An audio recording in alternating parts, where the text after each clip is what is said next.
समोर याचा शिलालेख आहे. हा देवनागरीमध्येच आहे. त्याच्यावर बांधकाम कधी चालू झालं कधी संपलं त्याचा उल्लेख आहे. हे शकेमध्ये, शक म्हणजे शालिवान शक, आपल्याकडची वर्ष मोजण्याची पद्धत. शक आणि इसवी सन यामध्ये 78 वर्षांचा फरक असतो. इथं शके 1641 लिहिलेलं आहे, म्हणजे इसवी सन 1719.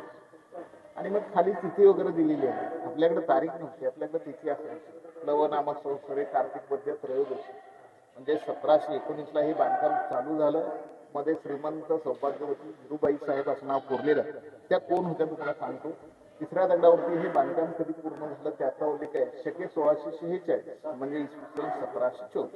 1719 ते 1724 असं हे बांधकाम. चौथ्या दगडावरती श्री भवानी शंकर प्रसन्न लिहिलेलं आहे. भवानी म्हणजे मराठी राजघराण्याचा कुलदेवता आणि शंकर म्हणजे कुलदेव, देवता आणि देव. शुभम भवते वगैरे लिहिले.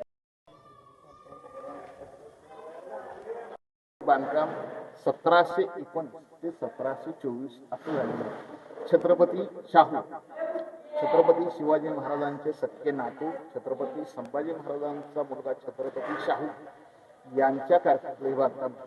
शाहूंची तिसरी राणी विरुबाई यांनी हे बांधकाम केलेलं आहे.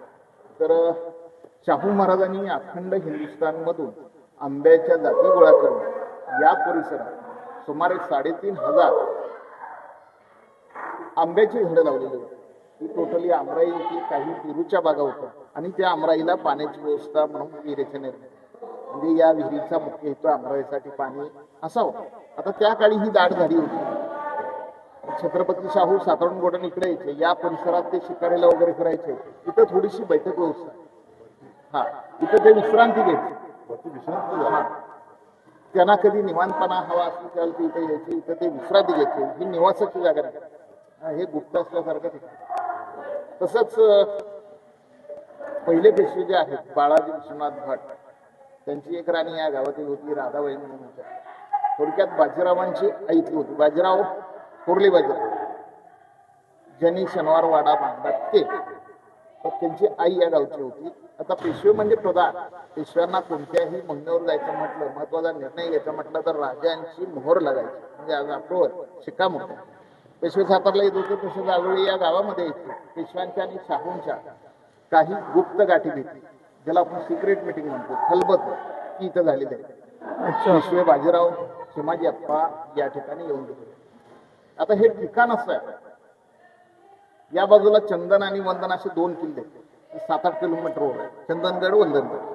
इकडे कल्याणगड 14-15 किलोमीटरवर. इकडे अजिंक्यतारा 10-12 किलोमीटरवर. इकडे वैराटगड तोही 10-12 किलोमीटरवर. बाजीरावांच्याकडे 45,000पेक्षा जास्त सैन्य होते.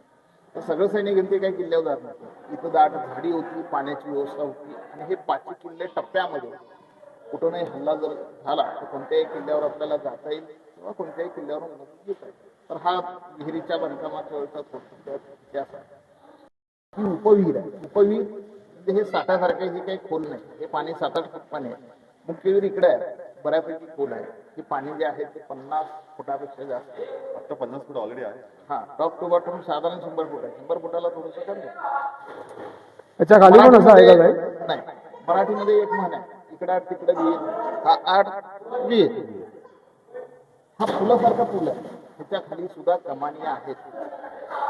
आता तिकडे 2 जिवंत झरे आहेत. 300 वर्षामध्ये हे पाणी कधीही आटलेलं नाही. उन्हाळ्यामध्ये खाली जात, तेच पाणी वरती आल्यानंतर इकडे खालून त्याला होल आहे. तर मुख्य विहीर इकडे ही उपविहीर आहे. पूर्वी आपल्याकडे पाणी वरती उचलण्यासाठी मोटांचा वापर होता. या बाजूला 3 मोटांची जागा आहे, 3 म्हणजे 6 मोटांच्या जागा इकडे.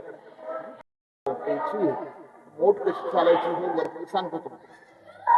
आता या विहिरीमध्ये महत्वाचं काय, तर यामध्ये असलेली काही शिल्प, ही जी 2 शिल्प आहेत, मराठीत याल म्हणतात, इंग्लिशमध्ये liger, body of lion, face of tiger, symbol of bravery and prosperity. तर मराठीत याल म्हणतात, सिंहाचं शरीर असतं, वाघाचा चेहरा, शौर्य आणि समृद्धी याचं प्रतीक मानलं जातं. ती महत्वाची आहे. बऱ्याचशा किल्ल्यावरून आजही आहे. तुम्ही रायगडावरती गेला, दिल्ली दरवाजावरती आहे, शिवनेरीला आहेत, अजिंक्यतारावरती आहेत, पन्हाळ्यावरती सुद्धा. त्यांची पोझिशन अशीच असते, एक पंजा उघडलेला असतो, शिट्टी वगैरे वरती असते. या बाजूला दोन जिवंत झरे आहेत, त्याच्यामध्ये हे पाणी कधीही असलेलं नाही, उन्हाळ्यामध्ये खाली जातं. आता ही विटेची बांधकामं आत्ताची आहे, ती काही जुनी नाही. आणि पाण्याच्या खाली गूढ किंवा रहस्यमय असं काहीही नाही, कारण या विहिरीचा मुख्य हेतू आमराईसाठी पाणी असाच होता. तळापर्यंत पायऱ्या आहेत, तळापर्यंत अप्रोच ठेवलेला आहे. पूर्वीच्या लोकांनी तळापर्यंत सोय ठेवलेली आहे, मात्र ते सहसाध्य नाही. तळापर्यंत उतरायचं म्हटलं तर तुम्हाला पोहता आलं पाहिजे, तुम्ही तरुण असला पाहिजे, तरच खाली जातात. आता मध्ये जी बैठक गोष्ट आहे, पाण्याच्या खाली गुड किंवा रहस्यमय असं काहीही नाही. मध्ये जी बैठक गोष्ट आहे, त्याला इकडनं आणि इकडनं असं दोन्ही बाजून आपल्याला जाता येतं. त्याला या बाजून आणि या बाजून असं दोन्ही बाजून आपल्याला वरती येता येतं. तसंच वरून आपण इकडे खाली येऊ शकतो. याला पूर्वी लाकडी दरवाजे होते, पूर्वीचे खिडकीवाले कुसवाले दरवाजे जुन्या वाड्यांना असतात असे गोलसट सगळी. तिथं लाकडी दरवाजा होता, इकडे होता, वरती होता. वरच्या लेवलला कड्या बारकाईने बघितलं सगळीकडे आहे. तिथं पडदे सोडले जायचे, वाळ्याचे पडदे असायचे. दरवाजे लावले, पडदे सोडले, एसी रूम सारखंच आहे. इथं खाली बैठ्या गाद्या गालीच्या टाकलेल्या असायच्या. आणि तिथं छत्रपती शाहू आणि पेशवे थोरले बाईजा यांच्यासाठी इथे झाले. आता हे जे बांधकाम आहे ते हेमाडपंथी म्हणजे काय असतं, हे पिलर अखंड असतात, बीम अखंड असतात आणि कॉर्नर सावध पुढे हे दगड अखंड असतात. हेमाडपंथी बांधकामाचा वापर भारतामध्ये विशेषतः मंदिरांसाठी झालेला. या विहिरीचा एकूण आकार हा शिवलिंगाकृती आहे, शंकराच्या विहिरीचा. पण तसं करत असताना खांबावरून काही शिल्प कोरलेले, रंग आत्ताचे. तिथं गणपती आहे,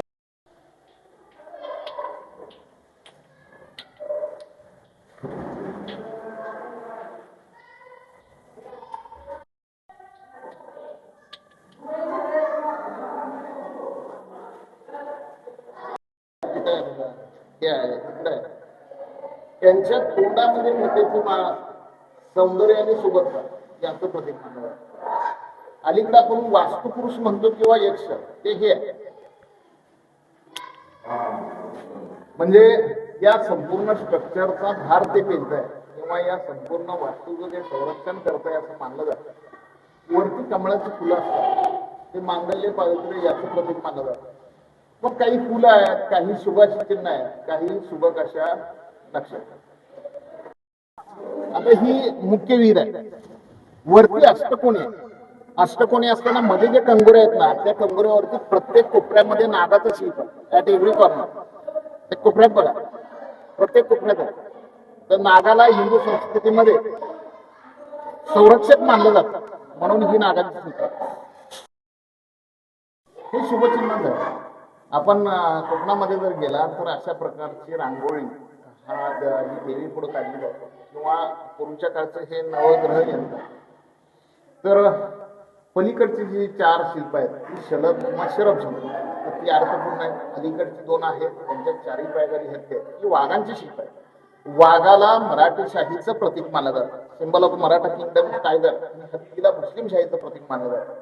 ही दिशा दक्षिण आहे, दक्षिणे आणि ही उत्तर आहे. दक्षिणेकडे तोंड करून अलीकडची 2 शिल्प आहेत, त्यांच्या 4ही पायाखाली हत्ती आहे. त्यांचा अर्थ असा, मराठ्यांनी दक्षिणेकडच्या 4ही शाह्या पादाक्रांत केलेल्या होत्या. कुतुबशाही, आदिलशाही, निजामशाही, निजामशाही. दक्षिणेकडचा बहुतांश भाग आपण केव्हा ना केव्हा जिंकलेला होता, असा अर्थ अलीकडच्या 2 शिल्पांचा. समोरची 2 शिल्प उत्तरेकडे तोंड करून आहेत, ती थोडीशी झेपावणारी, आक्रमक, अटॅकिंग अशी आहे. त्यांचा अर्थ असा की मराठ्यांची नजर आता उत्तरेकडे आहे, मराठी उत्तरेकडे केव्हाही झेप घेऊ शकतात, अशा अर्थात 2 आहे. ही विहीर साधारणपणे शिवकाल आणि पेशवेकाल यांच्यामधली आहे. नंतरच्या कालावधीमध्ये मराठ्याने अटकीपार झेंडे फडकावले, ते नंतर असे संकेत या शिल्पामधून दिलेले.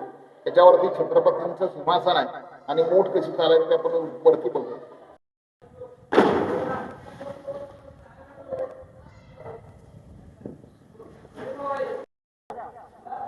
मोठ कशी चालायची हे तुम्हाला सांगतो. मोठेला हजारो वर्षांचा इतिहास. संत शिरोमणी सावकार महाराजांच्या अभंगामध्ये मोठ. तर मोठ म्हणजे एक्झॅक्ट काय, इथं असे 2 लाकडी खांब असतात उंची इथपर्यंत 4.5 ते 5 फूट. इथं एक लाकडी चाक असायचं 1.25 ते 1.5 फूट. ही जी खाच आहे ना इथं असं आडवा रोलर असायचा कना म्हणतात 7 ते 8 इंच जाडीचा. या 2 पुलीवरून 2 चाकावरून 2 दोर 2 रोप विहिरीत जायचे. वरचा दोर म्हणजे नाडा, खालचा दोर त्याला सैंदूर सौंदूर असं म्हटलं जायचं. या 2 दोरांना खाली कोनिकल लेदर बॅग चामड्याची शंकवाकाराची पिशवी बखाल म्हणतात. साधारणपणे 150 ते 200 लिटरचे असतात. आणि हे 2 दोर इथं बैलांना जोडले जायचे. बैल पुढे गेले ही पिशवी खालून वरती यायची, इथं ओतली जायची. याला थारोळे म्हणतात. रक्ताचा थारोळे शब्द ऐकला असेल ते हे थारोळे. बैल मागे आले की पिशवी परत खाली जाणार. एकूण स्ट्रक्चर म्हणजे मोठ. ही एका मोठी जागा ही दुसऱ्या ही तिसऱ्या या 3 इंच पाणी काढून असं दिलेलं आहे. या बाजूला 3 आहेत, समोर 3 आहे, म्हणजे 9 झाल्या. मुख्य विहिरीला 9 मोठांच्या जागा आहेत, पलीकडे 6 आहेत. 9 6 15 होत आहेत. परंतु प्रत्यक्षात चालू होत्या 12 म्हणून हिला 12 मोठांची विहीर असं नाव पडलं.